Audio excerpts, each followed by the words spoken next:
Square base पिरामिडबाट question सोध्ने गरिन्छ। So अब यसको बारेमा पहिला हामी डिटेल बुझौँ के दिएको छ, हामीलाई अन्डरस्ट्यान्डिङ हुनुपर्छ यसको बारेमा पुरै, तब मात्र हामीले के गर्न सक्छौँ क्वेसनहरूलाई सल्भ गर्न सक्छौँ। क्वेसन्सहरू खासै गाह्रो खाले यसबाट आउँदैन, तर त्यसको लागि पनि हामीलाई यसको पुरै डिटेल्स थाहा हुनुपर्छ। ओके, राम्रोसँग बुझ्नु होला। ओके, सो सबभन्दा पहिला यसको केही नोटेसन्सहरू छ। सो यहाँ मैले एउटा स्क्वायर बेस लिए जसमा एबीसीडी एउटा के छ स्क्वायर छ र यो चारवटै साइडबाट एउटा एउटा ट्रायङ्गुलर सेप के गरी एउटा भर्टेक्समा जोइन गरिदिए। त एउटा बेस र चारवटा ट्रायङ्गल, एउटा बेस र त्यो बेसमा बेस्ड चारवटा ट्रायङ्गल जब एउटै भर्टेक्समा मिटअप हुन्छ वा के भन्छ बाइसेक्ट गर्छ वा एउटै कमन भर्टेक्स हुन्छ भने त्यसलाई हामी के भन्न सक्छौँ पिरामिड भन्छौँ। ओके, सो यसमा टोटल भर्टेक्स कतिवटा हुन्छ 5 वटा।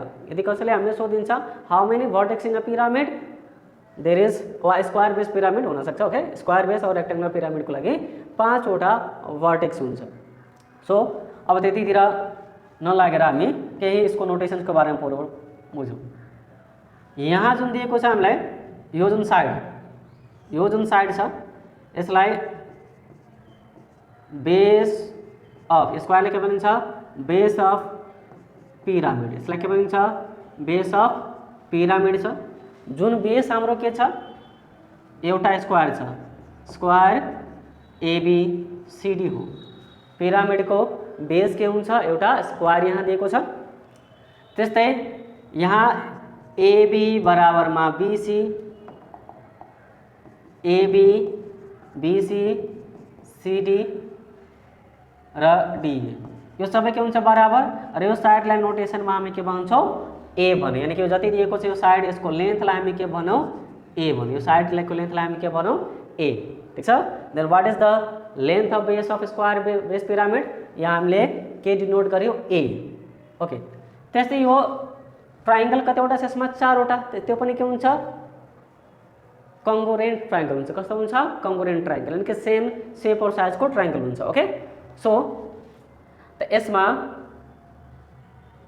पहिला यो जुन बिचको लाइन छ यहाँबाट यो पोइन्टबाट यो माथितिर गएको, ठिक छ, स्क्वायर बेसको सेन्टरबाट माथिको भर्टेक्ससम्म तानिएको लाइनलाई हामी के भन्छौँ भर्टिकल हाइट, यसलाई के भनिन्छ भर्टिकल हाइट भनिन्छ, जसलाई एचले हामीले जनाउने हो। ठिक छ, भर्टिकल हाइट वा रियल हाइट पनि भन्ने गर्छ समटाइम्स।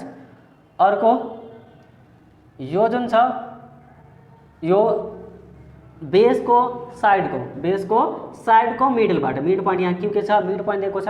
ओके, यो दुईटै के हुन्छ बराबर हुन्छ। यसको मिड पोइन्टबाट जुन यो लाइन गएको छ यसरी गरेर यो जुन लाइन गएको छ यो लाइनलाई हामी के भन्यौँ स्लाइन्ट हाइट, यसलाई के भन्छ स्लाइन्ट हाइट भनिन्छ, जसलाई हामीले एल अल्फाबेटले नोटेसन गर्यौँ। ओके, त्यस्तै अब यो पिक्यू हेर्नु, यहाँदेखि यहाँसम्म यो पुरै ए छ, यो के छ दुईटै के हुन्छ बराबर। त यति हाफ कति भइहाल्छ हाम्रो यो a/2 हुन्छ, यो के भइहाल्छ हाम्रो a/2 को नोटेसनमा। क्लियर? अब हेर्नु लास्टतिर यो जुन साइड छ यो B vertex, C vertex, D vertex र ए भर्टेक्स, यो सबै भर्टेक्सबाट तानेको जुन लाइन छ अप टु यो भर्टेक्स, त्यो लाइनलाई के भनिन्छ एजेस भनिन्छ। यो लाइनलाई यो 4 वटा लाइन हुन्छ, यसलाई भन्छ एजेस, एडिजी एज, सर्टमा यसलाई ई ले जनाउने गरिन्छ। ओके, तो यहाँ कति किसिमको हाइट भइहाल्छ 3 टाइपको, एउटा vertical height, slant height and edge height. Okay, वा लेन्थ अफ एज पनि भन्न सकिन्छ यस्तो ठाडो होला। सो बेसलाई हामीले ए भन्छौँ वा यसको हाफ पार्टलाई के भन्छौँ a/2। जस्तै यो पुरै ए छ भने यहाँको यो पार्ट के भइहाल्छ हाम्रो a/2 भइहाल्छ, यहाँको यो पार्ट के भइहाल्छ a/2 हुन्छ। सिमिलरली यहाँ यदि यो मिड पोइन्टमा छ भने यो पार्ट के हुन्छ a/2 के भइहाल्छ यो a/2 हुन्छ, ए को हाफ। ओके, सो यति थियो यो फिगरमा नोटेसन्स र यसको मिनिङ्स के छ। अब आऊ यसको केही फर्मुलाजहरू बारेमा। यसमा LSA और 4 ट्रायङ्गुलर फेसेस एरियाको बारेमा कुरा गर्दाखेरि LSA लेटरल सर्फेस एरिया और 4 ट्रायङ्गुलर फेसेस एरिया। अब लेटरल सर्फेस एरिया भन्नाले भिजिबल पार्ट, बाहिरबाट देखिन सकिने ओके जुन पार्ट्स हुन्छ त्यसलाई हामी के भन्छौँ लेटरल सर्फेस एरिया। सो त यसमा लेटरल सर्फेस एरिया भनेको यो बेस त तल भइहाल्छ।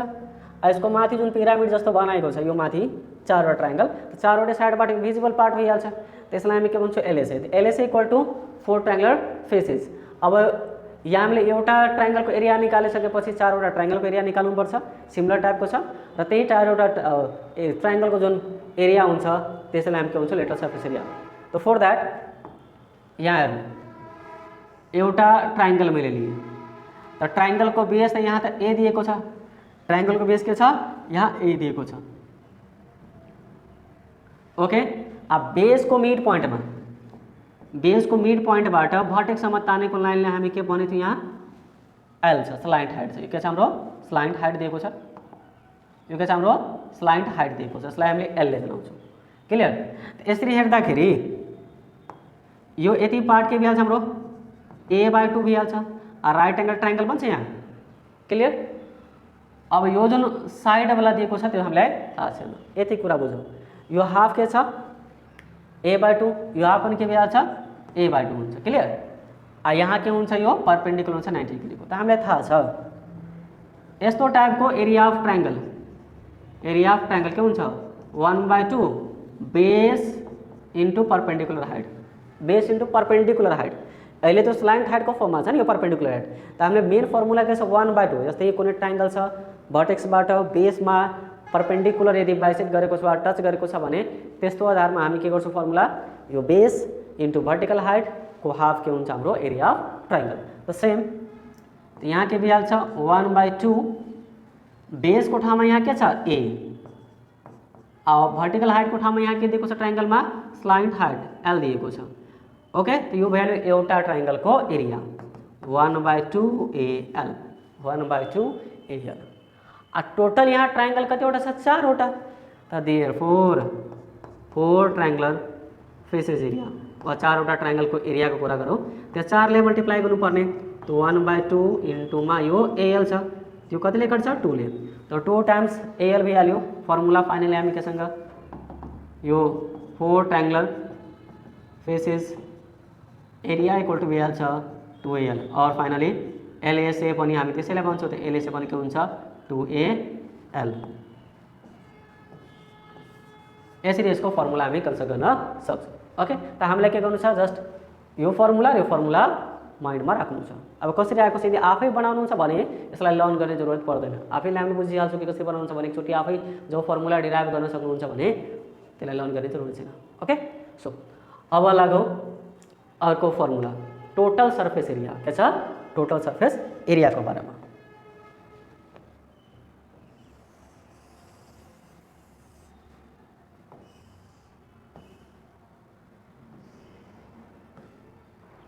ओके, अब अर्को टपिक छ हामीसँग टोटल सर्फेस एरिया, जसलाई TSA भनेर हामी पढ्छौँ। Okay, TSA total surface area. अब यसमा के हुन्छ टोटल सर्फेस भन्नाले बेस प्लस चारवटा ट्रायंगल फेसेस, त यहाँ TSA बराबर भइहाल्छ area of base plus 4 triangular faces, 4 triangular faces area, यानी कि जुन बेसको एरिया छ त्यो र चारवटा जुन ट्रायंगुलर फेसेस एरिया छ त्यो दिएको छ।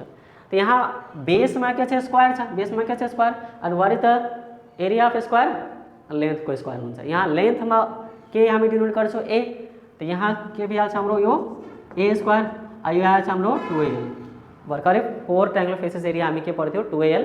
अब यही भइहाल्यो यसको फर्मुला। ओके, यसमा त केही छैन। त फाइनली यो TSA बराबर के लर्न गर्नुपर्छ हामीलाई A स्क्वायर प्लस 2AL, यानी कि base area plus 4 triangular surface area.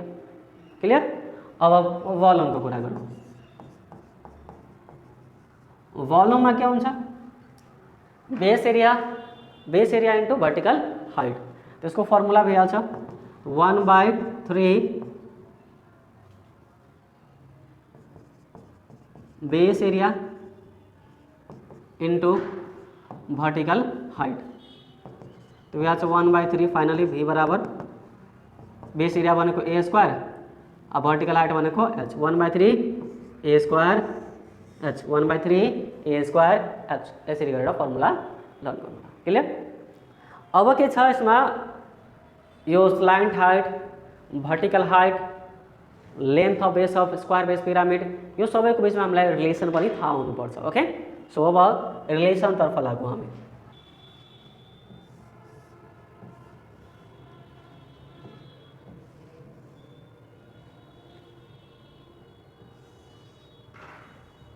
ल मैले एउटा पिरामिड बनाएँ।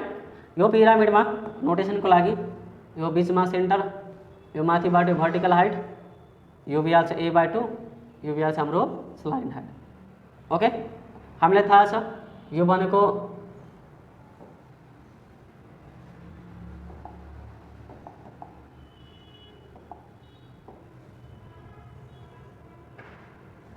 ओके, यो जुन हाइट छ यो h छ, यो जुन हाइट छ यो l, यो के छ हाम्रो a/2, यहाँ के हुन्छ यो पर्पेन्डिकुलर। त्यसरी हेर्दाखेरि यो एउटा राइट एङ्गल ट्रायङ्गल हेरिरहेको छ। ओके, एउटा के छ यो राइट एङ्गल ट्रायङ्गल, त्यो राइट एङ्गल ट्रायङ्गललाई बाहिर निकाल्नु। यो राइट एङ्गल ट्रायङ्गल, यो हाम्रो h छ, यो हाम्रो a/2, यो हाम्रो के छ स्लाइन्ट हाइट, यो 90 डिग्रीको एङ्गलमा छ। क्लियर? ओके, त हामीलाई थाहा छ पाइथागोरसले के भनेको छ हामीलाई, यो जुन भर्टिकल यो जुन हाइपोटेनियस हुन्छ, हाइपोटेनियसको स्क्वायर बराबरमा के हुन्छ sum of perpendicular square plus base square.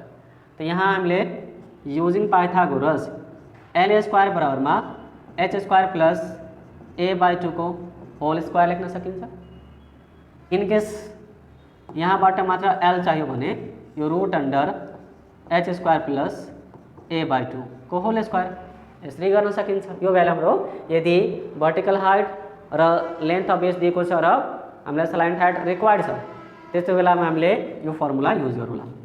त्यस्तै यसैमा मलाई यो भर्टिकल हाइट चाहिन्छ, त्यसलाई यहाँ ट्रान्सफर गर्नु, त्यो एच स्क्वायर बराबर के भइहाल्छ एल स्क्वायर माइनस a/2 को होल स्क्वायर। फाइनली यदि मात्र एच को कुरा गर्दाखेरि भइहाल्छ एल स्क्वायर माइनस a/2 को होल स्क्वायर। अब मलाई यो a को भ्यालु चाहिन्छ, तो यहाँ s लाई ट्रान्सफर गर्नु, तो यहाँ रिक्वायर्ड के भइहाल्छ यो a/2 को होल स्क्वायर इक्वल टू मा root under L square minus H square, और यो भइहाल्छ a स्क्वायर, पहले तो रूट में जाँदैन, यो भइहाल्छ L square minus H square, L square minus H square, square हटाउनु त्यो भइहाल्छ a/2 इक्वल टू मा यो L square minus H square, अब 2 ले मल्टीप्लाई, तो फाइनली a इक्वल टू भइहाल्छ 2 टाइम्स रूट अंडर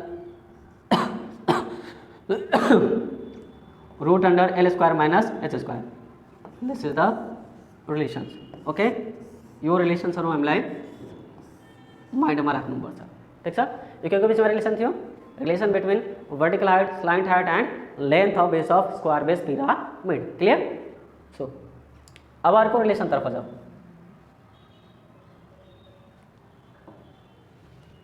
एगेन मैले यहाँ ड्र गरेँ एउटा पिरामिड,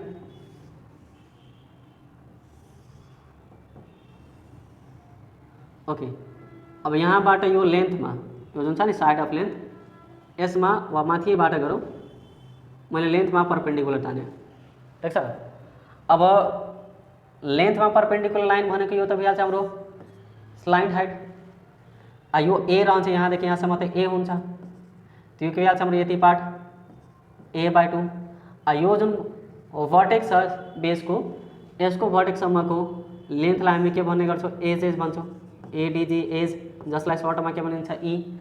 तो यहाँ पनि एउटा राइट एङ्गल ट्रायङ्गल बनिरहेको छ, यो यतातिर यदि राइट एङ्गल छ भने यो एउटा राइट एङ्गल, यता पनि के बनेको छ राइट एङ्गल बनिरहेको छ, त्यही राइट एङ्गल ट्रायङ्गललाई के गरौँ बाहिर निकालेर हेरौँ। सो त्यो भइहाल्छ यो हाफ a/2, यो भर्टिकल लाइन के छ हाम्रो स्लाइन्ट हाइट एल, यो साइड वाला हाइपोटेनस यहाँ के भइहाल्छ एजेस भइहाल्छ, हाइपोटेनस के भइहाल्छ यहाँ एजेस। त सिमिलरली युजिङ पाइथागोरस थ्योरम यो भइहाल्छ edges square equal to L square plus a/2 को होल स्क्वायर भन्छ। ओन्ली यदि ई चाहिन्छ भने रुट अंडर यो L square minus plus A by 2 को होल स्क्वायर एउटा रिलेसन बन्यो। ठिक छ। यदि मलाई एल चाहियो तो एल को लागि सीधै रूट अंडर गरेर यो A square minus A by 2 को होल स्क्वायर फर्मुला लगाउनु होला युजिङ पाइथागोरस यो आएको छ। त्यस्तै यदि ए मात्र चाहियो भने मात्र ए को लागि त 2 टाइम्स भइहाल्छ रूट अंडर यो A square minus L square. Clear. So we have यति रिलेसन्स हामीलाई माइन्डमा राख्नुपर्छ। ओके ल अब केही कीवर्ड छ। सपोज हामीलाई भनिन्छ find the required clothes. Okay यदि हामीलाई भन्छ फाइन्ड द रिक्वायर्ड हैन कस्ट भनिन्छ रिक्वायर्ड कस्ट अफ क्लोथ पेन्टिङ्स यस्तो कुराहरू। रिक्वायर्ड क्लोथ इज क्यानभास हैन पेन्ट्स और यति गर्नलाई लाग्ने कस्ट यस्तो खाले यदि क्वेसन्सहरू छ भने हामीले के गर्नु होला एरिया फाइन्ड गर्नु छ। के गर्नु छ एरिया फाइन्ड गर्नु छ। अब डिपेन्ड गर्छ केसमा एलएसए गर्नु छ कि टीएसए गर्नु छ। Okay according to question. यदि क्वेसनमा रिक्वायर्ड एयर को बारेमा भनेको छ रिक्वायर्ड एयर कुनै लिक्विड दिएको छ कुनै लिक्विड ठिक छ एयर वा कुनै लिक्विडको कुरा गरेको छ त्यो यो अवस्थामा के फाइन्ड गर्नु होला भोल्युम। के फाइन्ड गर्नु होला भोल्युम फाइन्ड गर्नु होला। क्लियर। दैट इज यो थियो हाम्रो पिरामिड च्याप्टरको स्मल इन्ट्रोडक्सन्स। हामीले चाहिने जति पनि फर्मुला छ कसरी फर्मुलाहरू बनेको छ र यहाँ रिलेसन्सहरू के रिक्वायर्ड हुन्छ त्यो सबै कुरा आइसकेको छ। अब नेक्स्ट पार्टमा यसबाट सोधिने क्वेसन्सहरू जुन हाम्रो निमा पब्लिकेसनको 10 सेटमा एभाइलेबल छ च्याप्टर वाइज त्यो क्वेसन्सहरूलाई सल्भ गर्नेछौँ। हस्त धन्यवाद।